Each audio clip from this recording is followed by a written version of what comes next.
The first visit is very comprehensive. We have to learn everything there is to learn about our patients and all their chronic medical problems. And for a lot of our patients, that is extensive.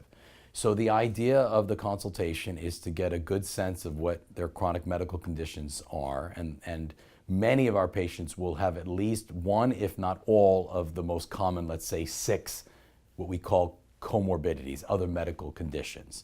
And the most common ones that we see and interact with every day are type 2 diabetes, high blood pressure, sleep apnea, lipid problems, fatty liver disease, and here in Florida, osteoarthritis, okay, debilitating joint disease.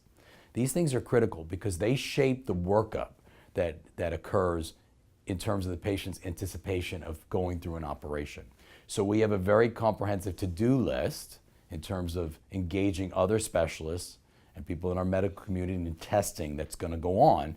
And that's from the time we meet the patient until the surgery. Now, so what this means is that often the patients will come and they will have a series of months that they're required to complete. They can do them, in other offices, but most of the patients choose to do them with us. And we've, over the years, become more and more engaged in wanting to do these with the patients because it just makes it that much easier to have oversight over the process and to continue to educate them every time they come.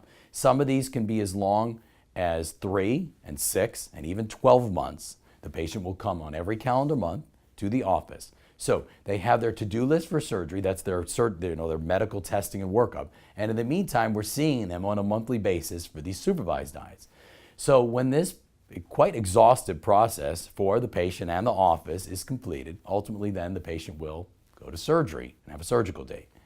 They'll have their operations. They'll generally spend about 2 nights in the hospital and be discharged and be back here in the office about 3 to 5 days from the time of surgery. At that point, they'll have their first postoperative visit, and then we'll see them about 3 weeks later, which would be their 1-month anniversary of their surgery. At that time, what we'll mostly focus and go over is that they're taking their required postoperative supplements. That'll be mostly a focus on protein, their vitamins, their minerals, their fluid requirements.